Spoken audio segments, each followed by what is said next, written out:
ಮಾಜಿ ಪ್ರಧಾನಿ ದೇವೇಗೌಡರನ್ನ ಬಿಜೆಪಿ ಬಣ ಭೇಟಿಯಾಗಿದೆ. ಪದ್ಮನಾಭನಗರದ ನಿವಾಸದಲ್ಲಿ ಭೇಟಿ ಮಾಡಿ ಮಾತುಕತೆಯನ್ನ ನಡೆಸಿದ್ದಾರೆ. ಬಿಜೆಪಿ ರಾಜ್ಯಾಧ್ಯಕ್ಷ ವಿಜಯೇಂದ್ರ ನೇತೃತ್ವದಲ್ಲಿ ಭೇಟಿಯನ್ನ ಕೊಟ್ಟಿದ್ದಾರೆ. ಶಾಸಕ doctor C N Ashwath Narayan, M Krishnappa, Suresh Gowda, ಮಾಜಿ ಶಾಸಕ ನಂದೀಶ್ ರೆಡ್ಡಿ ಕೂಡ ಉಪಸ್ಥಿತರಿದ್ದರು. ಧರ್ಮಸ್ಥಳ ಹಾಗೆ ಬ್ಯಾಲೆಟ್ ಪೇಪರ್ ವಿಚಾರಕ್ಕೆ ಸಂಬಂಧಪಟ್ಟಂತೆ ಚರ್ಚೆಯನ್ನ ನಡೆಸಿದ್ದಾರಾ ಅನ್ನೋದಾಗಿ ಕೆಲವೊಂದಿಷ್ಟು ಪ್ರಶ್ನೆಗಳು ಕೂಡ ಇದೆ.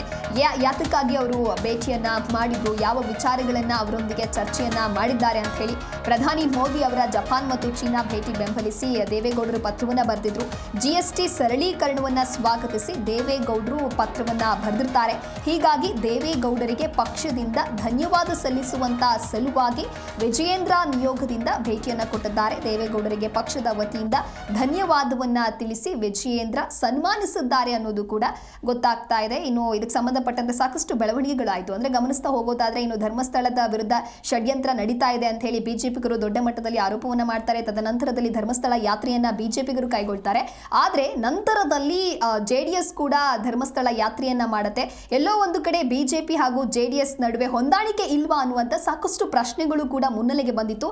ಆ ಎಲ್ಲ ಚರ್ಚೆಗಳ ನಡುವೆ ಸದ್ಯ ಪದ್ಮನಾಭನಗರದ ನಿವಾಸದಲ್ಲಿ ಭೇಟಿ ಮಾಡಿ ಮಾತುಕತೆಯನ್ನ ನಡೆಸಿದ್ದಾರೆ. ಅಂದ್ರೆ ಬಿಜೆಪಿ ರಾಜ್ಯಾಧ್ಯಕ್ಷ ವಿಜಯೇಂದ್ರ ನೇತೃತ್ವದಲ್ಲಿ ಮಾಜಿ ಪ್ರಧಾನಿ ದೇವೇಗೌಡರನ್ನ ಭೇಟಿ ಮಾಡಿದೆ ಬಿಜೆಪಿ ಬಣ.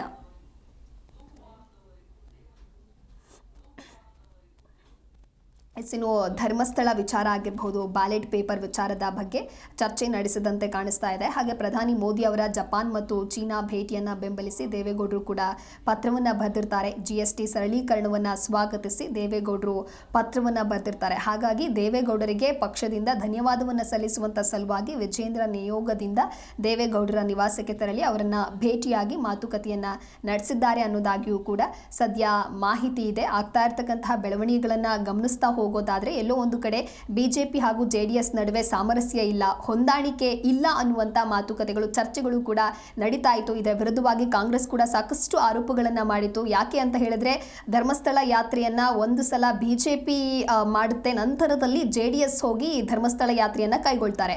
ಹಾಗಾಗಿ ಇವರ ನಡುವೆ ಹೊಂದಾಣಿಕೆ ಇಲ್ಲ ಅನ್ನುವಂತಹ ಮಾತುಕತೆಗಳು ಸಾಕಷ್ಟು ಆಗಿತ್ತು.